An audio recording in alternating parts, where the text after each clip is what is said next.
44.com.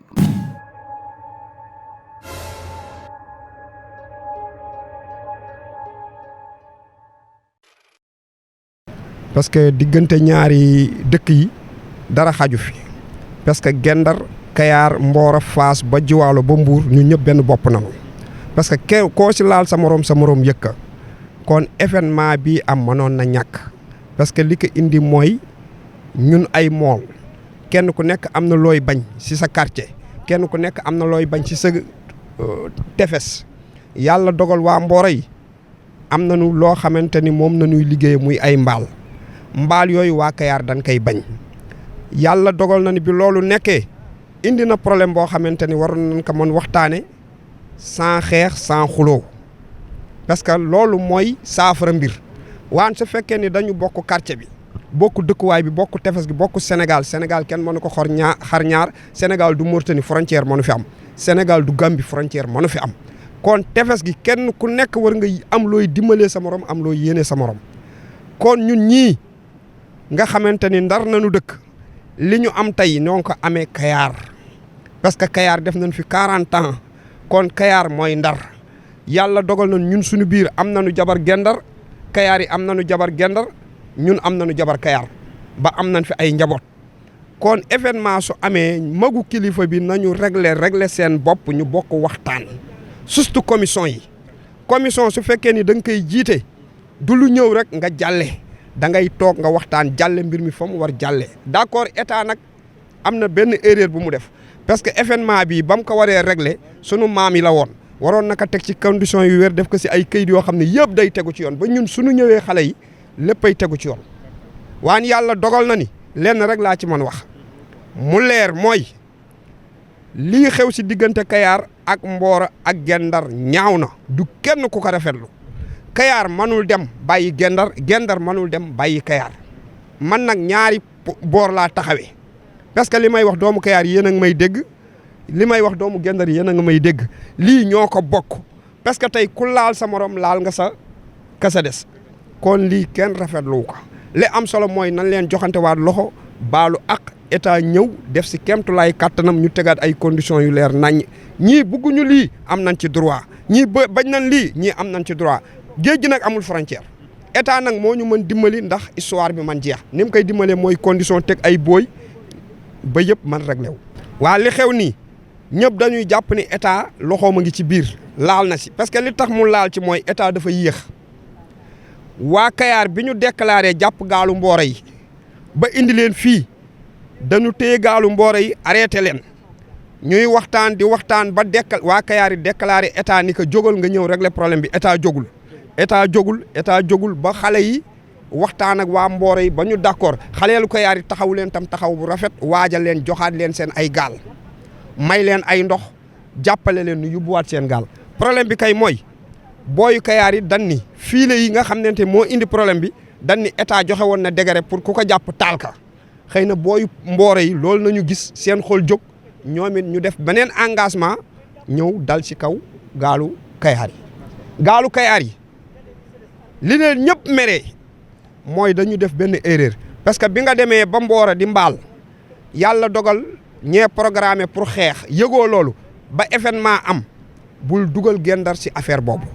ni nga ci waroon dugalee Gendar mooy nga ñëw waxtaan ak Gendar avant ni leen géej gi noo ko bokk te fiile yi ma ngay yàq ñu ñëw bokk waxtaan ñun commission Gendar ak commission Kayar ñu jóg ànd ci loolu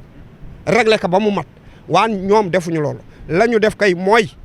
dañu toog ba Mboro dalaat seen kaw bi Mboro dalaatee seen kaw ñoom Kayar ñu wax ni dañu waxaat sunu ay nit pour ñu ñëw xeexle leen sunu ay nit ni leen sunu yoon nekku si loolu ñun waaw ñu ni léegi kon Kayar ni Gendar complice la ak Mboro fekk na aram te ñun lu ñu am Kayar la lu ñu xam Kayar la kon suñ dee xeex Kayar nañu war xeexle parce que li ñuy tere ñun Gendar yi d'accord nañ ci ñaari côté la nag dafa am Gendar yu nekk Mboro am Gendar yu nekk Kayar waan fii si Kayar fiile boobu ñuy bañ naka jekk dañ koy tere Gendar mosu ko bëgg si géej gi Kayar mosu ko bëgg si géej gi Mboro nag fiile rek la xam Fass fiile rek la xam waan ñun maanaam pees rek nañu xam maanaam di nappee coton bi kon li am solo mooy dafa am loo xam ne xaju fi na seet na mu gën rafete état loo ñu mën dimbalee te yàlla tax nga jóg def sa kéemtulaay kàttan waxtaan ak sa ay doom teg leen ci condition kenn ku nekk am foo man yem waan frontière mënul am si géej gi pour mbir mi réglé wu nag da ngay teg condition rek kenn ku nekk moytu sa morom lii moo si ëpp solo waaw. non bu dee gaal yi fii ma taxaw lii du ay waa Kayar ñii ay samba booy la yoo xamante ni 2 heures de matin la dañ fi ñëw yor ay jakarta bi ñu ñëwee ñu taal gaal gi ba pare bëggoon a sàcc ay kër fii wala ay boutique mais yoon jàpp na leen ñooñu noonu ñu doon def ñaawteef yooyu. samba booy yoo xam ne dëkkuñu Kayar dëkkuñu Mboro. dëkkuñu Mboro ñenn ñi Thiès lañ dëkk ñenn ñi Dakar waaw ñun xibaar boobu la ñu am. donc ñoom bi ñu déggee coow li dañ si bëggoon profité. waaw dañ ci bëggoon profité pour ut lu ñu yóbbu maanaam ñi bay ak ñi raas dem du ñu benn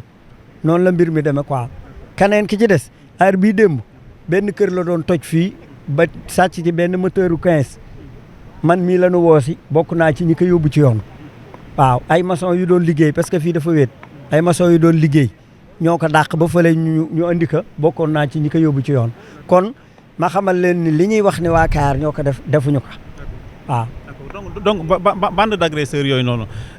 mën nañoo toll si ñaata lañ. seen lim 6 personnes. waaw 6 personnes lañ voilà. 6 personnes yoo xam ne ñoo jógee Dakar ak Thiès ñoo lëkkaloo pour mën a def ñaawteef mën a am lu ñu sàccaale. waaw ñu mën kaa jiñ waa Kayar wala waa Mboro. waaw voilà ñoom bi ñu taalee gaal gi xam nga bu dee bu ñu taalee gaal rek dañuy daw ñëw ci tefes bi quoi ñoom ñu boroxlu dugg ci dëkk bi voilà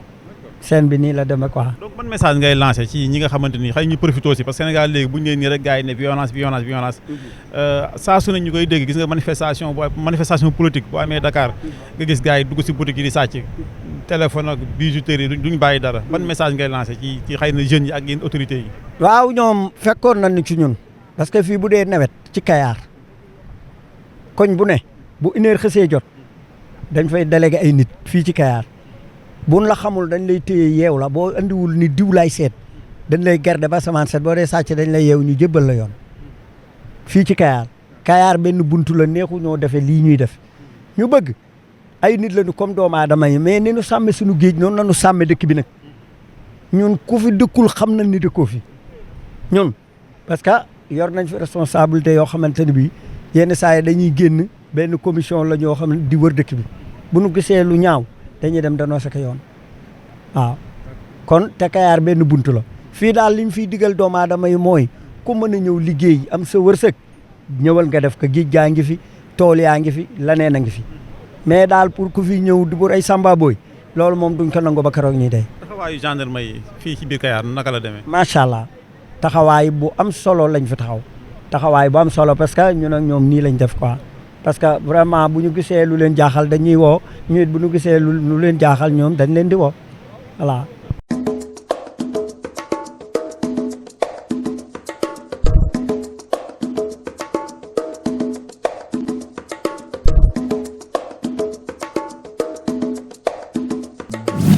sur la senardi 44.com